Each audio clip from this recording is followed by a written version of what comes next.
Hello ladies, my name is Malia and I'm actually new here to YouTube. I plan on taking up some space in the Christian practical lifestyle I don't know. It's still in the works, but you know what? I'm here to take up some space. I'm here to offer up my voice and give you guys some access into my spiritual life, my life in general, because I mean it's not separate. So yeah, just my life in general and what that walk looks like for me. So if you like what you hear, please like, comment, subscribe, stick around. I'd love to have you. Today I want to talk about how do I want to categorize it? I guess maybe managing the expectations of your spiritual walk.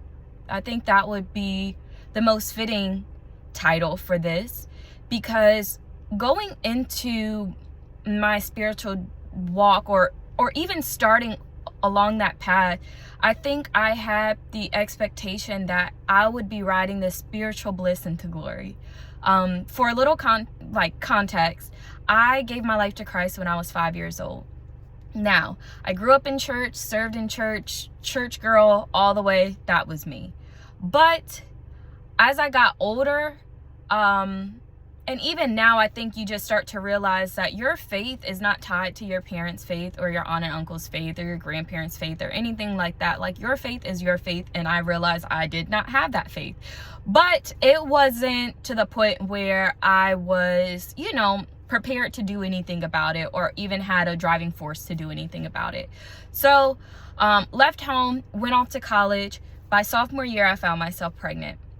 Now, I ended up returning back home, and life after giving birth was definitely an adjustment. It was a new experience. There was hard times, there were good times. But for the most part, I was struggling. I was a young mom, did not want to be a young mom, did not want to be an unwed mom. And it wasn't because I wanted this picture perfect family or anything like that, but just because I never saw myself being a single mom. So I struggled with that a lot. And on top of that, I guess just trying to navigate who I was while also raising a child and trying to grow into motherhood, trying to grow into womanhood, trying to get ahead in life. It just was very taxing emotionally, physically, mentally, and I began reaching a breaking point. I was struggling with anxiety and depression. I was experiencing suicidal thoughts, entertaining, those suicidal thoughts. I was just very hopeless, and I knew that in that moment, something had to change.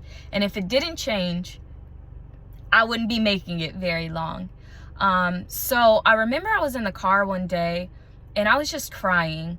And I guess you could say from growing up, it's like you knew you could call on the Lord. But I think in this moment, it wasn't one of those call on the Lord's like, oh, I'm about to swipe my card, like, hopefully it goes through, Lord, you got me, or I don't know how I'm gonna pay my bills or anything like that. It wasn't that kind of like, oh, it's too late for me to do anything about it, like, I need you. But this plea came from like the pit of my stomach, like snotty nose, tears, crying, like, Lord, I need you to step in, and if you don't, this child is going to be motherless, because there's nothing else left here for me to do. That's just the headspace I was in. And I will warn you that for me, I'm an open book. My story can be a bit triggering. So I would say if these topics are, a bit sensitive, or you find yourself feeling a bit uneasy, just go ahead and click off, or whatever you need to do, you know, to self-regulate. But yeah, so moving on, I remember I'm just crying. Lord, I need you to show up. I need you to do a radical change in my life. And ladies, praying this prayer, I did not know what that meant. I just knew like I needed help, and I needed it now. So I dried my tears, went on about my business. Life was still just life. But hindsight is 2020. As I look back, I realized that, one, God is not this flamboyant, like showing up, flames blazing, I'm here to rescue you, da da da da. God is meek. God works in the backgrounds. God is quiet. God is soft. So over time, I noticed that my heart was becoming softer and softer. I was experiencing this desire to just serve him. And it's not like I didn't want to continue on in the life that I was living, doing the things that I was doing, but I just became so obsessed and consumed with the things of God that nothing else mattered. Nothing else mattered. So fast forward to now. Well, I won't fast forward that far, but from then on, I just was experiencing this spiritual high. I'm learning, I'm seeking, I'm changing, I'm moving in obedience. I'm just on it. And nothing prepared me for the ebbs and flows of this walk. Nothing.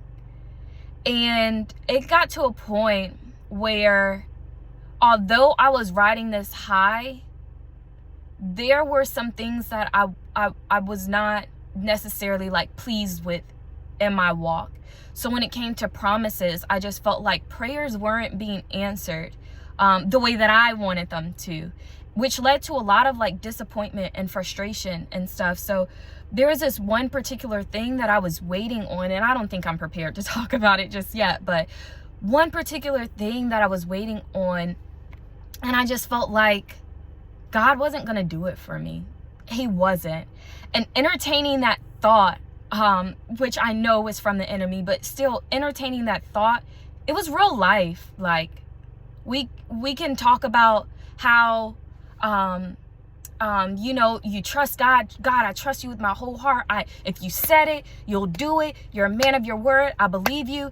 But when you're in the thick of it and nothing looks like what God said, I don't care how many verses you read. I don't care how many verses you remember. I don't care how much, I don't know, people you surround your, it doesn't matter. It doesn't matter when it's your life and you're in the thick of it and you're believing God for something and it's not going in that direction and time is running out and you don't have the experience to back it up.